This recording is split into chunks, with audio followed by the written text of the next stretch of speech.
Welcome to my channel success life. हम लेकर आए हैं पाठ्य योजना कॉमर्स सब्जेक्ट से जुड़ी हुई, जिसका प्रकरण है मुद्रा। ये हमारी 8वीं पाठ्य योजना है। पीछे की 7 पाठ्य योजनाओं के लिए हमने अलग अलग वीडियो बनाई हैं और आगे भी वीडियो हम अब सब हर प्रकरण की अलग अलग बनाकर आपके लिए डालेंगे। इसमें आप देख लीजिएगा। हम बात करते हैं मुद्रा प्रकरण को लेते हुए पाठ्य योजना कैसे तैयार की जाती है। सबसे पहले तो हम दिनांक लिखेंगे, उसके बाद विषय लिखेंगे। विषय के बाद उपविषय नहीं आता है। वाणिज्य विषय में केवल विषय लिख करके डायरेक्ट प्रकरण पे पहुंचते हैं। प्रकरण होगा हमारा मुद्रा। उसके बाद यहाँ लिखेंगे कक्षा, कालांश, अवधि। उसके बाद हमारा पहला पॉइंट होगा सामान्य उद्देश्य। सामान्य उद्देश्य जो है हमारे सब्जेक्ट से यानी कि वाणिज्य से जुड़े हुए होते हैं, जिसमें हमारा पहला सामान्य उद्देश्य है छात्रों को व्यावसायिक तथ्यों, पदों, सिद्धांतों, प्रविधियों आदि का ज्ञान कराना। नेक्स्ट है व्यावसायिक तथ्यों के प्रति रुचि जागृत करना। नेक्स्ट है व्यवसाय जीवन की राष्ट्रीय, सामाजिक एवं समस्याओं से अवगत कराना। वाणिज्य नेक्स्ट है वाणिज्य के अध्ययन के लिए आवश्यक कौशलों को ग्रहण करना, उदाहरणार्थ चार्ट, मानचित्र, ग्राफ, लेखाचित्र आदि बनाना। नेक्स्ट है छात्रों में वाणिज्यिक मुद्दों पर विचार विमर्श करने की योग्यता का विकास करना। नेक्स्ट है वाणिज्यिक विकास सिद्धांत के नियमों को व्यवहार रूप में लाने की क्षमता उत्पन्न करना। नेक्स्ट है व्यापक दृष्टिकोण के विषय के लिए आवश्यक एवं वांछनीय विवृत्तियों का विकास करना। नेक्स्ट एंड लास्ट है वाणिज्य में सिद्धांतों, निष्कर्षों, समस्याओं, प्रक्रियाओं आदि की समझदारी विकसित करना। ये तो हो गए हमारे सामान्य उद्देश्य। अब हम बात करते हैं विशिष्ट उद्देश्य की, जो कि हमारे प्रकरण से जुड़े हुए होते हैं। हमारा पहला विशिष्ट उद्देश्य है छात्र मुद्रा के बारे में जान सकेंगे, छात्र मुद्रा को परिभाषित कर सकेंगे, छात्र मुद्रा के कार्यों से अवगत हो सकेंगे, छात्र मुद्रा के महत्व को समझ सकेंगे, छात्र मुद्रा का उपयोग कर सकेंगे। तीसरा पॉइंट है शिक्षण सहायक सामग्री। इसमें हम वो लिखते हैं जो वस्तु या कोई भी चीज जो हम प्रकरण को समझाने के लिए क्लास में लेकर आते हैं और छात्रों को दिखाते हैं। तो हमने लिखा है मुद्रा के कार्यों को दर्शाता हुआ चार्ट तथा कुछ मुद्राएं, यानी कि ये चीजें हमारे टॉपिक को एक्सप्लेन करने में हमारी सहायता करेंगी। नेक्स्ट पॉइंट है पूर्व ज्ञान। इसमें लिखेंगे छात्र मुद्रा के बारे में सामान्य जानकारी रखते हैं। नेक्स्ट पॉइंट है प्रस्तावना प्रश्न। इसमें 2 कॉलम बनाएंगे, छात्राध्यापिका क्रियाएं, छात्र क्रियाएं। इनकी संख्या 4 से 5 होती है। हमने 4 क्वेश्चन बनाए हैं और क्वेश्चन में इंटरलिंकिंग होनी चाहिए। तो हमारा पहला क्वेश्चन है हमारी मूलभूत आवश्यकताएं कौन कौन सी हैं। छात्र बताएंगे रोटी, कपड़ा, मकान एवं शिक्षा। नेक्स्ट हम पूछेंगे कपड़े हम कहाँ से खरीदते हैं। बच्चे बताएंगे कि कपड़े हम दुकानों से खरीदते हैं। नेक्स्ट हम पूछेंगे उसके बदले में हम दुकानदार को क्या देते हैं।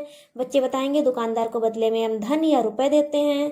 हम बच्चों से पूछेंगे धन को वाणिज्य भाषा में क्या कहते हैं। छात्र नहीं बता पाएंगे। यही हमारा टॉपिक हो जाएगा। तो हम नेक्स्ट क्वेश्चन डालेंगे उद्देश्य कथन। उद्देश्य कथन में सबसे पहले तो इस अधूरी बात को पूरा करेंगे जिसका बच्चे उत्तर नहीं दे पाए थे। धन को वाणिज्य भाषा में मुद्रा कहते हैं। उसके बाद में हम एक स्टेटमेंट हर प्लान में देते हैं कि छात्रों आज हम मुद्रा के बारे में विस्तार से चर्चा करेंगे या अध्ययन करेंगे। नेक्स्ट पॉइंट होता है हमारा प्रस्तुतिकरण। इसमें टेबल बनती है जिसमें 5 कॉलम होते हैं। पहला होता है शिक्षण बिंदु, दूसरा होता है छात्राध्यापिका क्रियाएं, तीसरा है छात्र क्रियाएं, चौथा है सहायक सामग्री एवं विधि, 5वां है श्यामपट्ट कार्य। तो हमारा पहला शिक्षण बिंदु है मुद्रा का अर्थ। क्लास में एक पाठ्य योजना में 3 शिक्षण बिंदु पढ़ाए जाते हैं। तो हमारा पहला शिक्षण बिंदु है मुद्रा का अर्थ। तो हम प्रश्न पूछने से पहले बच्चों से विकासात्मक प्रश्न करेंगे। अपने इस टॉपिक को शिक्षण बिंदु को समझाने से पहले विकासात्मक प्रश्नों की संख्या 2 से 3 होती है। हमारा पहला विकासात्मक प्रश्न है मुद्रा को अंग्रेजी में क्या कहते हैं। छात्र बताएंगे मनी कहते हैं। प्रश्न पूछा इसलिए यहाँ पर लिख देंगे प्रश्नोत्तर विधि। नेक्स्ट क्वेश्चन है मनी को और किन किन नामों से जानते हैं। छात्र बताएंगे रुपए, धन, मुद्रा। प्रश्न पूछा इसलिए लिख देंगे प्रश्नोत्तर विधि। नेक्स्ट हम पूछेंगे मुद्रा की उत्पत्ति कैसे हुई। बच्चे इसका उत्तर नहीं दे पाएंगे तो लिखेंगे छात्र अस्पष्ट उत्तर दे रहे हैं। प्रश्न पूछा इसलिए इस कॉलम में लिख देंगे प्रश्नोत्तर विधि। उसके बाद हम स्पष्टीकरण देंगे। यहाँ पर हम कुछ मुद्राएं दिखाएंगे, जैसा कि हमने शिक्षण सहायक सामग्री में लिखा था। अब हमें यहाँ पर यह भी बताना पड़ता है कि जो चीज़ें हमने शिक्षण सहायक सामग्री में लिखी हैं उसका यूज कौन से शिक्षण बिंदु में कहाँ पर किया जाना है। तो यहाँ पर हम सिर्फ मुद्राओं को दिखाएंगे, इसलिए ब्लैक पेन से ब्रैकेट में लिख देंगे मुद्रा दिखाते हुए। फिर हम स्पष्टीकरण देंगे। मुद्रा को अंग्रेजी में मनी कहते हैं, जिसकी उत्पत्ति लैटिन भाषा के मोनेटा शब्द से हुई है। मुद्रा एक ऐसी वस्तु है जिससे हम किसी भी वस्तु या सेवा को खरीद सकते हैं तथा व्ययों का भुगतान कर सकते हैं। यह प्रायः क्रेता व विक्रेता के मध्य कड़ी का काम करती है और तथा मुद्रा किसी वस्तु या सेवा के मूल्य का मापक है जिससे किसी भी वस्तु का मूल्य लगाया जा सकता है। एक परिभाषा भी देंगे हार्टले विदर्श की, बहुत छोटी परिभाषा है। मुद्रा वह है जो मुद्रा का कार्य करे।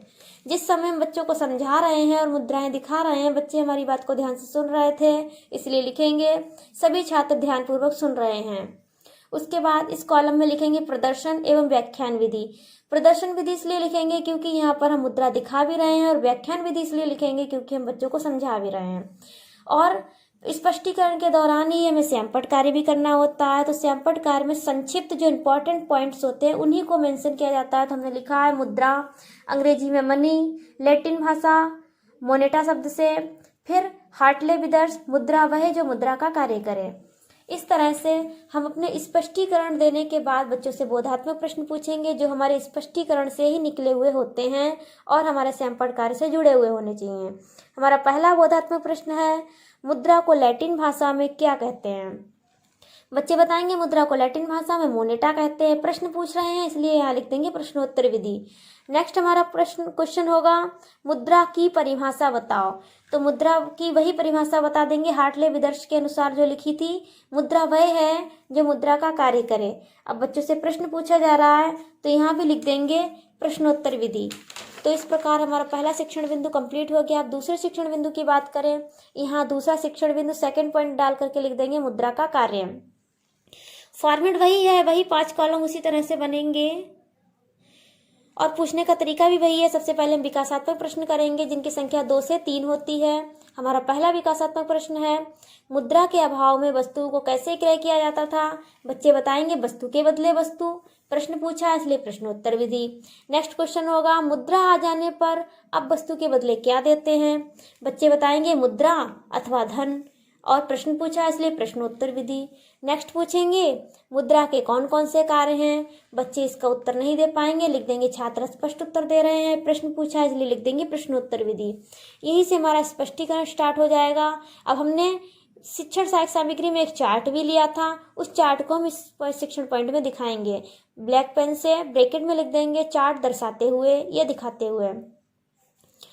अब हम बच्चों को स्पष्टीकरण देंगे कि मुद्रा के कार्यों को 4 भागों में बांटा गया है, प्राथमिक कार्य, सहायक कार्य, आकस्मिक कार्य और अन्य कार्य। प्राथमिक कार्य हैं विनिमय का माध्यम, मूल्य का मापक। सहायक कार्य हैं क्रय शक्ति का संचय, भावी भुगतान का प्रमाप, मूल्य का हस्तांतरण। आकस्मिक कार्य हैं राष्ट्रीय आय का वितरण, साख का आधार। अन्य कार्य हैं शोधन क्षमता की गारंटी और निर्णय का वाहक। जिस समय हम स्पष्टीकरण दे रहे हैं उस समय बच्चे हमारी बात को ध्यान से सुन रहे थे, इसलिए यहाँ लिख देंगे सभी छात्र ध्यानपूर्वक सुन रहे हैं। उसके बाद यहाँ पर हमने प्रदर्शन और व्याख्यान दोनों विधियों का इस्तेमाल किया है, तो वो हम लिख देंगे प्रदर्शन विधि एवं व्याख्यान विधि। अब स्पष्टीकरण के दौरान ही सैंपट कार्य भी करना होता है, तो हम सैंपट कार्य करेंगे जिसमें बहुत ज़्यादा डिटेल में नहीं लिखना है। तो हमने लिखा है मुद्रा के कार्य, पहला प्राथमिक कार्य, दूसरा सहायक कार्य, आकस्मिक कार्य और अन्य कार्य। स्पष्टीकरण के पश्चात हम बोधात्मक प्रश्न पर करेंगे बच्चों से जिनकी संख्या 2 से 3 होती है। तो हमारा पहला बोधात्मक प्रश्न है, मुद्रा के प्राथमिक कार्य कौन कौन से हैं। बच्चे बता देंगे विनिमय का माध्यम और मूल्य का मापक। बच्चों से प्रश्न पूछा है इसलिए लिख देंगे प्रश्नोत्तर विधि। हमारा नेक्स्ट बोधात्मक प्रश्न है, क्रय शक्ति का संचय मुद्रा का कौन सा कार्य है। बच्चे बता देंगे सहायक कार्य है। प्रश्न पूछा है इसलिए लिख देंगे प्रश्नोत्तर विधि। आगे हम तीसरे शिक्षण बिंदु की बात करें। हमारा तीसरा शिक्षण बिंदु है मुद्रा का महत्व। सबसे पहले हम विकासात्मक प्रश्न पूछेंगे और हमारा पहला विकासात्मक प्रश्न होगा, वस्तु विनिमय की कठिनाइयों का निराकरण किस माध्यम से हुआ। बच्चे बता देंगे मुद्रा के माध्यम से हुआ। यहाँ लिख देंगे प्रश्नोत्तर विधि। नेक्स्ट हम बच्चों से पूछेंगे मुद्रा का हमारे जीवन में क्या महत्व है। बच्चे इसका उत्तर नहीं बता पाएंगे तो लिख देंगे छात्र स्पष्ट उत्तर दे रहे हैं, और ये हो जाएगी हमारी प्रश्नोत्तर विधि। उसके बाद हम स्पष्टीकरण देंगे और बताएंगे कि वस्तुओं की कीमतों का आकलन मुद्रा के माध्यम से हुआ है, जिससे उपभोक्ताओं की संतुष्टि होती है। मुद्रा के रूप में बचत की सुविधा को प्रोत्साहन मिलता है। अर्थव्यवस्था में सुदृढ़ करने के लिए मुद्रा की आवश्यकता होती है, जिससे आर्थिक कल्याण में वृद्धि होती है। वस्तु विनिमय की कठिनाइयों का निराकरण, घाटे की वित्त व्यवस्था को मुद्रा के माध्यम से पूरा किया जा सकता है। इसी के साथ दान व धार्मिक कार्यों में मुद्रा की आवश्यकता पड़ती है। जिस समय हम स्पष्टीकरण दे रहे थे उस समय बच्चे हमारी बात को ध्यान से सुन रहे थे, तो लिख देंगे सभी छात्र ध्यानपूर्वक सुन रहे हैं। यहाँ व्याख्या दे रहे थे इसलिए लिख देंगे व्याख्यान विधि।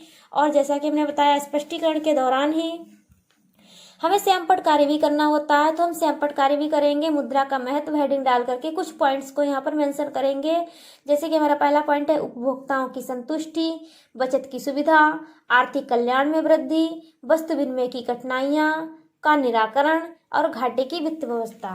स्पष्टीकरण देने के बाद हम बच्चों से बोधात्मक प्रश्न पूछेंगे जो कि हमारे स्पष्टीकरण में से ही होने चाहिए, और ऐसे प्रश्न होने चाहिए जो हमारे सैंपट कार्य से जुड़े हुए हों, ताकि बच्चे उनका उत्तर आसानी से दे सकें। तो हमारा पहला बोधात्मक प्रश्न है मुद्रा के 2 महत्व बताओ। बच्चे बता देंगे बचत की सुविधा एवं आर्थिक कल्याण में वृद्धि। प्रश्न पूछा है इसलिए लिख देंगे प्रश्नोत्तर विधि। हमारा नेक्स्ट बोधात्मक प्रश्न है घाटे की वित्त व्यवस्था में मुद्रा का क्या महत्व है। बच्चे बताएंगे मुद्रा के माध्यम से घाटे को पूरा किया जा सकता है। प्रश्न पूछा है इसलिए लिख देंगे प्रश्नोत्तर विधि। इस तरह हमारे तीनों शिक्षण बिंदु पूरे हो गए हैं। अब हमारा 8वां पॉइंट होगा सैंपट सार एवं निरीक्षण कार्य। इसमें लिखेंगे कि छात्राध्यापिका छात्रों को सैंपट सार अपनी उत्तर पुस्तिकाओं में उतारने का निर्देश देकर स्वयं कक्षा में घूम घूम कर निरीक्षण करेगी। नेक्स्ट 9वां पॉइंट होगा हमारा पुनरावृत्ति या मूल्यांकन प्रश्न। ये जो प्रश्न होते हैं हमारे पूरे प्रकरण से जुड़े हुए होते हैं। इनकी संख्या 3 से 4 या 5 भी हो सकती है। हमने 4 क्वेश्चन इसमें लिखे हैं, मेंशन किए हैं। हमारा पहला प्रश्न है मुद्रा को लैटिन भाषा में क्या कहते हैं। मुद्रा के प्राथमिक कार्य कौन कौन से हैं। मुद्रा के कार्यों को कितने भागों में बांटा गया है, और मुद्रा के 2 महत्व बताओ। इनका उत्तर बच्चे दे देंगे क्योंकि आपके प्रकरण को, आपकी बात को अच्छे से उन्होंने सुना है और समझा है। नेक्स्ट एंड लास्ट पॉइंट होता है हमारा गृह कार्य। गृह कार्य में प्रश्नोत्तर नहीं देते हैं। प्रश्नोत्तर को छोड़कर कोई भी होमवर्क दिया जा सकता है अपने प्रकरण से जुड़ा हुआ, क्योंकि हम पूरे प्लान में बच्चों से प्रश्नोत्तर ही करते हैं, तो उन्हें कुछ अलग हटके देना चाहिए ताकि उन्हें वो बोरिंग सब्जेक्ट ना लगे। हमने रिक्त स्थान दिए हैं। हमारा पहला पॉइंट है मुद्रा के कार्यों को स्पेस छोड़ देंगे, भागों में बांटा गया। अगर उन्होंने ध्यान से बच्चों ने पढ़ा होगा, आपको सुना होगा, तो यहाँ पर वो फिल कर देंगे 4 भागों में बांटा गया है। फिर मुद्रा का प्राथमिक कार्य है क्रय शक्ति, मुद्रा का कार्य है।